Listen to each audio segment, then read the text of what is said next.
मर्फ रो तो नहीं। मर्फ रो रो के बुरा हाल कर दिया अपना, मत रो। इसके रोने की वजह मैं बिल्कुल समझ नहीं पा रहा। मर्फ ने आज सुबह अपने बाबा को बता दिया अपने और बोरो की शादी के बारे में, तो इसलिए बाबा ने उसे घर से निकाल दिया। वाह, वाह, वाह। तो ये इसीलिए रो रही है कि इसे घर से निकाल दिया गया। ओहो। फारूक, लड़की उदास है, कुछ तो ख्याल रखो, संभल के रहो। लो पानी पी लो, थोड़ा सा गहरी सांस लो और सब्र से काम लो। बोरो को क्या इस बारे में बता दिया?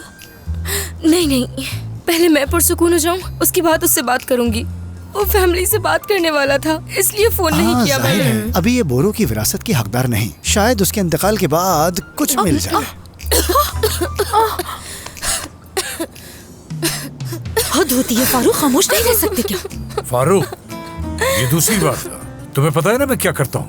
इसके अलावा इसका बस ये हल है कि इनके पास एक बच्चे की पैदाइश हो जाए, फिर ये मामला सही हो सकता फारूक है। साहब, इन दोनों के पास रहने की जगह नहीं है, तो ये बात कहाँ से आ गई?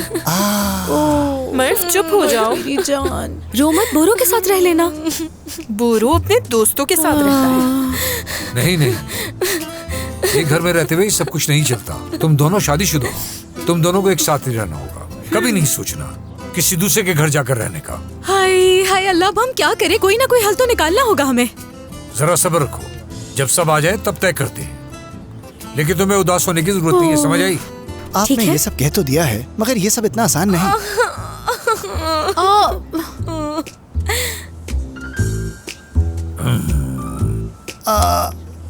अब मैं अपनी टेबल पर जाकर बैठता हूँ। तुम अपना बहुत ख्याल रखना मर्फ, सब्र से जाओ यहाँ से। मर्फ मेरी जान, सब्र करो, रोना बंद करो मेरी जान, सब ठीक हो पुरसुकून हो जाएगा। जाओ। ये शादी के बारे में नहीं है, लेकिन कुछ है जो आपको तंग कर रहा है। जरूर कुछ है जो आप एक दूसरे को नहीं बता पा रहे। अगर सच पूछें तो मैं नहीं चाहता कि ये कोई भी बात मुझसे कहे, क्योंकि जो कुछ कहती है झूठ कहती है। ये सब कुछ खेल है इसके लिए। दमीर, मैं तुमसे माफी चाहती हूँ। मैं तुमसे झूठ नहीं बोलना चाहती थी, लेकिन तुमने ऑफिस में रूल लगाकर मेरे पास कोई और रास्ता नहीं छोड़ा था।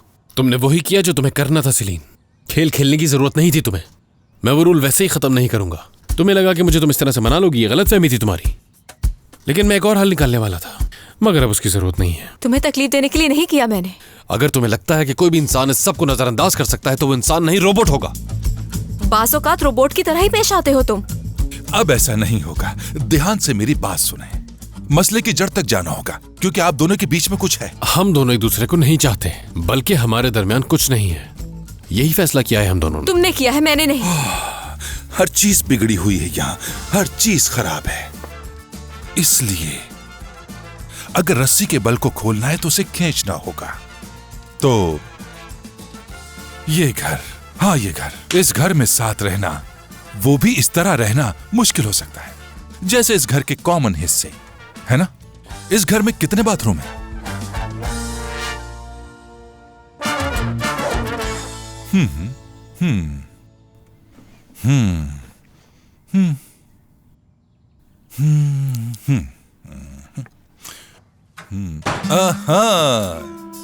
ये बहुत बड़ा मसला है।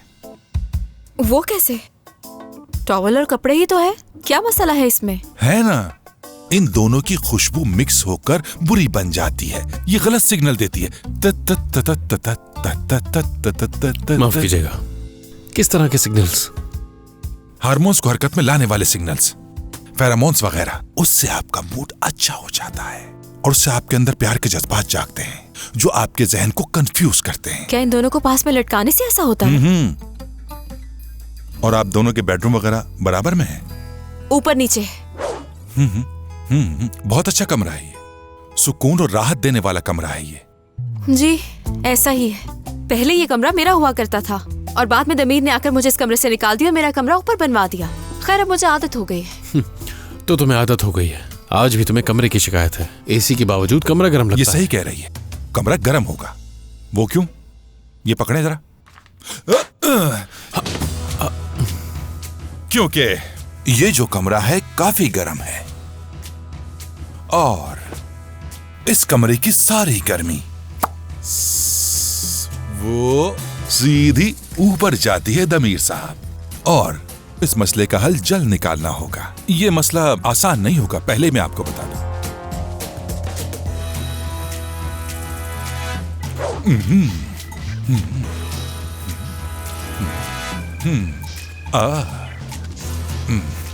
मुझे ये तंग कर रहा है। बुरा न माना है तो थोड़ी देर के लिए पकड़ लीजिए। जैसे ही सेलिन साहिबा करवट बदलती हैं तो आपकी नींद खराब होना शुरू हो जाती है, क्योंकि ये बेड बहुत शोर करता है और आरामदेह भी नहीं है। इसका शोर नीचे तक आता है। मुझे अपना चश्मा वापस दे दीजिए, बहुत शुक्रिया।